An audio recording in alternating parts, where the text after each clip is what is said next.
आज हम बात करने वाले हैं ब्रह्म राक्षस एपिसोड 15 के बारे में। एपिसोड के शुरुआत में दिखाया जाता है रैना को चोट लगी होती है और ऋषभ उसे मलहम लगा रहा होता है। ऋषभ और रैना काफी देर बातें भी करते हैं। फिर आगे दिखाया जाता है ऋषभ रैना से कहता है कि तुम यहाँ से नहीं जाओ क्योंकि तुम मुझसे प्यार करती हो। और ऋषभ आगे रैना को बताता है कि उसे अपराजिता ने बताया कि रैना तुमसे प्यार करती है। और आगे रैना ऋषभ को बताती है कि उसने अपराजिता से झूठ बोला कि वो ऋषभ से प्यार करती है। और आगे दिखाया जाता है मोहिनी अपने पति से कहते हैं हमें यहाँ से चले जाना चाहिए था। और आगे मोहिनी के पति मोहिनी को समझाता है। मोहिनी से कहता है कि आज रात के बाद सब ठीक हो जाएगा। और आगे दिखाया जाता है ऋषभ और रैना को। रैना ऋषभ को बताती है कि अपराजिता उससे बहुत सवाल कर रही थी, इसीलिए वो झूठ बोली कि वो ऋषभ से प्यार करती है, इसलिए उससे शादी की। और आगे दिखाया जाता है ऋषभ रैना से कहता है कि तुम अगर सच बोल रही हो तो सबूत लाओ, सच से पहले साथ मैं तुम्हारा दूंगा। और रैना कहती है सच में। और ऋषभ आगे रैना से कहता है मुझे पता है कि तुम कुछ ऐसे बोलने के लिए नहीं बोल रही होगी, इसके पीछे जरूर कोई वजह होगी। और आगे ऋषभ रैना से कहता है चलो चलते हैं। और रैना ऋषभ से कहती है कहाँ। ऋषभ कहता है हमें पुली के पास चलना होगा, वही हमें सच बताएगी। और आगे दिखाया जाता है ऋषभ के डैड और ऋषभ के मामा दोनों बैठकर शराब पी रहे होते हैं। और तभी वहां पर गांव के सरपंच और लाखन आता है। लाखन बताता है कि ब्रह्म राक्षस उसके भाई बिरजू को मार डाला है। और ऋषभ के डैड लाखन को कुछ रुपए देते हैं और कहते हैं कि इससे तुम्हारा भाई वापस तो नहीं आएगा मगर तुम्हारे परिवार का कुछ परेशानी दूर हो जाएगा। और आगे दिखाया जाता है ऋषभ रैना कार में बैठकर फूली के पास जा रहे होते हैं बातें करते हुए। और आगे दिखाया जाता है रैना ऋषभ से कहती है कि हमें असुर स्थल जाना था, असुर स्थल का रास्ता तो उस तरफ है। आगे रैना ऋषभ से कहती है ये हम कहाँ जा रहे हैं। और ऋषभ रैना से कहता है कि मुझे कुछ काम है। और आगे दिखाया जाता है ऋषभ अपनी कार रोक देता है। और रैना से कहता है मैं थोड़ी देर में आ रहा हूँ। और ऋषभ कार से थोड़ी दूर ही निकल आता है, तभी कार को वो लॉक कर देता है। और आगे रैना कहती है कि ऋषभ ने मुझे ये कार में क्यों लॉक कर दिया। और आगे रैना वहां अपराजिता को देखकर चौंक जाती है। और वह देखती है ऋषभ और अपराजिता बात कर रहे होते हैं। और ऋषभ अपनी कार की चाबी अपराजिता को देकर वहां से चला जाता है। और आगे दिखाया जाता है अपराजिता रैना को लेकर असुर स्थल में रहती है।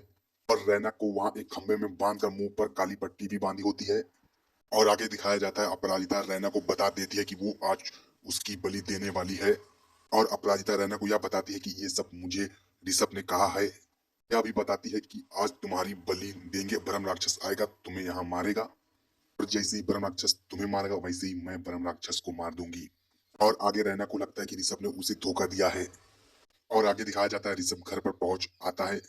और ऋषभ की भाभी नैना और मिताली पूछती है कि रैना कहाँ पर है, आज उसकी पहली रसोई है। और तभी वहीं पर मोहिनी आ जाती है। और सब लोग ऋषभ से बात कर रहे होते हैं, तभी ऋषभ का फोन आता है। और उसे पता चल जाता है कि रैना के डैड अभी तक हॉस्पिटल में ही है। ऋषभ मोहिनी और पूरे परिवार को बताता है कि अप्पू माँ ने उससे कहा है कि वो रैना और रैना के डैड को यहाँ से दूर ले जाएंगे, शहर मुंबई में छोड़ देंगे। और आगे दिखाया जाता है ऋषभ अपने डैड के कहने पर ऋषभ और पूरा परिवार हॉस्पिटल के लिए निकलते हैं। और आगे दिखाया जाता है रैना अपराजिता से कहती है कि मैं जानती हूँ कि तुम्ही ने उस संजय को मारा है और तुम्हारे वजह से ही वो ब्रह्म राक्षस बना है। और आगे अपराजिता रैना को झूठी कहानी बताती है कि वो जब शादी करके आई थी तभी संजय ब्रह्म राक्षस था और उससे पहले 3 बीवियों को मार चुका है संजय ने।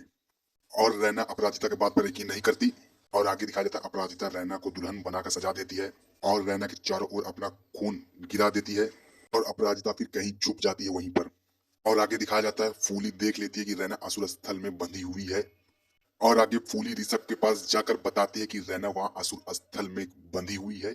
और फूली आगे ऋषभ और ऋषभ के परिवार को सारी बात बताती है और ऋषभ के परिवार वहीं से कार में बैठकर रैना के पास आने के लिए निकल जाते हैं। और आगे दिखाया जाता है रैना बंधी होती है, रो रही होती है, तभी वहां पर ब्रह्म राक्षस आ जाता है। और ब्रह्म राक्षस रैना के पास से वापस मुड़ जाता है। और तभी कहीं अपराजिता चिप कर ब्रह्म राक्षस को आवाज देती है। और आगे दिखाया जाता है ऋषभ और पूरा परिवार आ रहे होते हैं, युग सभी को गन देता है। और आगे दिखाया जाता है जैसे ही ब्रह्म राक्षस रैना पे हमला करता है वैसे ही रैना अपनी लस्सी काट कर वहां से हट जाती है। तो ब्रह्म राक्षस खंबे को हाथ मारता है, खंबा गिर जाता है और उसके पीछे अपराजिता छिपी हुई होती है। और आगे दिखाया जाता है ऋषभ और युग पूरा परिवार असुर स्थल के पास पहुंच जाता है। और उन्हें दिखाई देता है कि असुर स्थल का द्वार बंद है पत्थर से। और ऋषभ युग और ऋषभ के पापा पत्थर को हटाने की कोशिश करते हैं। और आगे युग कार से डायनामिक लाकर पत्थर पे लगा देता है। और आगे दिखाया जाता है रैना ब्रह्म राक्षस से बचकर असुर स्थल के द्वार पर आ रही होती है, तभी डायनामिक ब्लास्ट हो जाता है। और तभी रैना उड़कर वहीं गिर जाती है और बेहोश हो जाती है। और तभी बाहर से ऋषभ दौड़कर आता है और रैना के पास और रैना को उठाकर बाहर ले जाता है। और आगे दिखाया जाता है युग भी अंदर आता है अपराजिता को बचाने के लिए और ब्रह्म राक्षस युग को भी उठाकर फेंक देता है। और आगे दिखाया जाता है ऋषभ रैना को बाहर छोड़कर असुर स्थल के अंदर वापस आ जाता है। ब्रह्म राक्षस एपिसोड 15 यहीं पर खत्म हो जाता है।